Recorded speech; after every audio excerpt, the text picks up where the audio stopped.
Entrevista com Manuel Santos, ex-soldado do Exército Português. Entrevistadora: Manuel, conte-nos um pouco sobre a sua experiência durante a Guerra Colonial. Claro, fui enviado para Angola em 1968, com apenas 18 anos. O que encontrei lá foi completamente diferente de tudo o que conhecia. As condições eram extremamente difíceis e a violência era constante. Era difícil distinguir quem era amigo ou inimigo. Como é que o senhor lidava com o stress e com o medo durante os conflitos? Foi muito difícil. Às vezes era como se estivéssemos a viver em constante estado de alerta. O medo era uma constante, mas também havia um senso de amizade entre nós, soldados. E depois que voltou para casa, como foi lidar com as lembranças da guerra? Foi um completo desafio. As memórias da guerra continuaram a assombrar-me por anos. Tive pesadelos e dificuldades de concentração. Entrevista com Maria, enfermeira voluntária da Guerra Colonial. Entrevistadora: Maria, consegue-nos contar sobre a sua experiência como enfermeira voluntária durante a Guerra Colonial? Maria: Claro. Fui voluntária para trabalhar num hospital em Moçambique. Foi uma experiência avassaladora. Lidávamos com um grande número de feridos todos os dias. Muitos deles jovens soldados, que lutavam com coragem, apesar das circunstâncias terríveis. Como é que lidava com as emoções de ver tantos feridos e mortos? Foi extremamente difícil. Havia momentos em que eu me sentia completamente sobrecarregada, pela dor e pelo sofrimento ao meu redor. E como é que vê o legado da guerra colonial nos dias de hoje? Acho que é importante reconhecermos o impacto duradouro que este conflito teve não apenas nas pessoas diretamente envolvidas, mas também nas sociedades africanas e portuguesas como um todo. Fui para a tropa em 1964, fui tirar a recruta em Viseu, no Regimento de Infantaria 14. Ao fim da recruta fui para o Regimento de Infantaria 15 para tomarem. Tirei a especialidade de canhões. Okay. Ao fim de 7 ou 8 meses que andei em tomarem, fui mobilizado para ir para a região militar de Angola. No momento em que estavas a combater, o que é que passava pela cabeça? Passava pela cabeça que nunca mais voltava vivo, que morria ali. Tinhas medo? Pois, não. Então depois tínhamos ataques. Ataques eram as emboscadas que eles nos faziam, não é? Uhum. E nós tínhamos que responder também. Assim que ouvíamos um tiro ou dois deles, na nossa direção, houve uma emboscada que durou 4 horas e meia. Jesus. Estivemos 4 horas e meia debaixo de fogo. Imagina, tu achas que antes da guerra eras uma pessoa e depois da guerra foste outra, ou não foi o teu caso? Eu antes de ir era muito pacato, não era nada nervoso, não era nada. Depois, quando vim de Angola, Jesus, ninguém me podia dizer nada, que os nervos eram à flor da pele. Ok. O stress da guerra. Claro. Depois, quando vim, foi uma maravilha, foi uma festa. Isso, o que eu queria era chegar a Lisboa e pôr os pés em terra. Coisa muito importante também foi o fim da Guerra Colonial.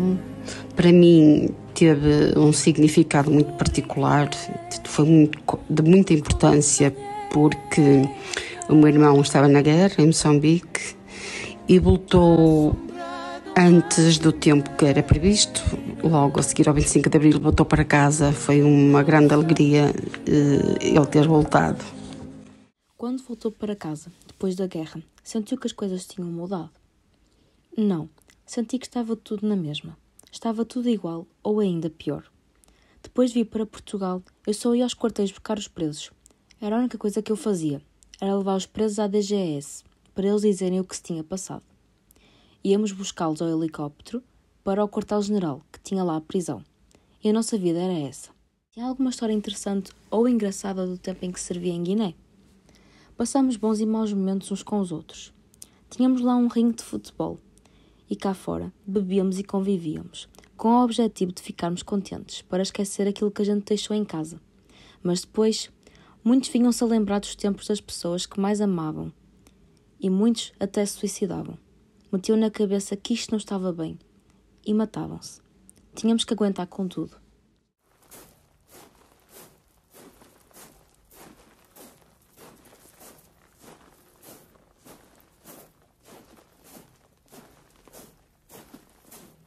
Daniel Correia nasceu em 1953, em Santa Maria da Feira.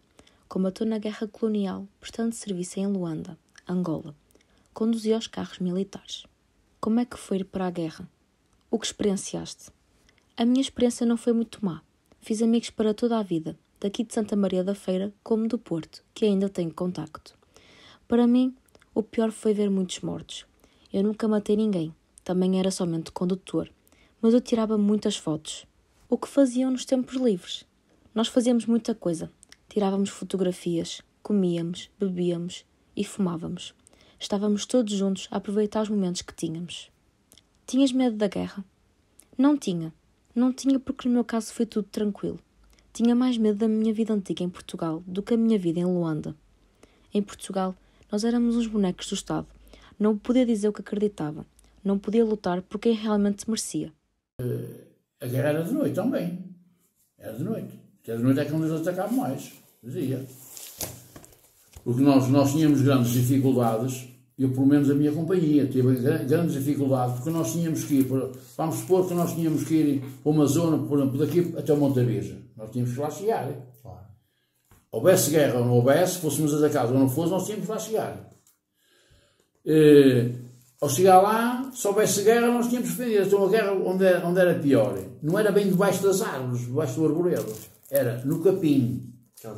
No capim é que era perigoso, porque o capim é como a coisa do arroz cá. Mas é muito mais alto, tem para aí 2,5 metros de altura. E aquilo tinha zonas, sítios já antigos, pronto, trilhos no meio daquilo. Tu entravas num trilho e já não vias mais nada, só vias aquilo. Ias ter saída naquele trilho. Se enganasses no trilho, ias ser com eles. Não podia acontecer isso. Já por isso é que os comandantes é que iam à frente e tudo isso. E já tinha um mapa traçado, onde iam? Sim. Tinha um mapa, e depois aquele mapa é que indicava. Okay. Eu era soldado de arma pesada. Primeiro cabo, de arma pesada. A arma dependia do folielo, do alfés, conforme me dissesse. Eu era G3, mas eu não utilizava a G3 porque era da arma pesada. A G3 ficava no quartel. Eu entrava com a HK. Essa HK é que levava, por exemplo, 200 ou 300 munições aqui em todas enroladas. Com a HK, porque eu disparava sempre, até acabar. Pronto. Então eu utilizava o morteiro e utilizava a bazuca ao ombro. O morteiro é aquele que estava no chão? O morteiro é que estava no chão, se metia o míssil lá dentro e você podia. Não havia nenhum momento em que vocês estavam lado a lado com o lado? O meu caso, eu acho que quando a minha companhia sofreu aquelas 4 baixas, acho que estávamos muito perto uns dos outros já. Depois o helicóptero vai lá buscá-los depois no outro dia, os mortos. Esse meu amigo foi uma pena, era um moço que era de Matosinhos, era motorista, era condutor na tropa, e foi uma pena porque ele estava avisado que não podia ir para a água. Mas alguém lhe disse que ali que não havia crocodilos, os pretos é que sabiam, não é? Os pretos sabiam daquilo tudo. E ele foi, como era um bom nadador, mandou-se à água. Mandou-se à água, quando foi dar um mergulho, mas nunca mais apareceu. Acabou. Vamos aqui de fazer. Como é que era a comunicação com Portugal? Vocês ontem falaram dos aerogramas. Eram os aerogramas. O que é isso, aerograma? Aerograma era um papel que se dobrava. É uma folha. Mas aquilo tinha uma maneira de se dobrar. Escrevias, depois aquilo era dobrado de uma maneira muito especial. E depois punha-se a dessa forma, não era? Podia ter guardado. Fica tipo um envelope. Até estilo de envelopes. É escrito por dentro, depois é fechado. Estilo envelope. E era assim que havia o contacto entre nós. Tipo as cartas. Eram tipo uma carta, uma folha pequenina, vocês dobravam, escreviam na borda, escreviam noutra borda, na outra borda, dobravam. Escrevia bastante. Dobravam tudo direitinho. E depois chegavam aqui, dobravam em 4. Depois chegava lá, mas a gente abria aqui direitinho, com a faca, abria-se aqui direitinho. E lia-se o que ia daqui para lá.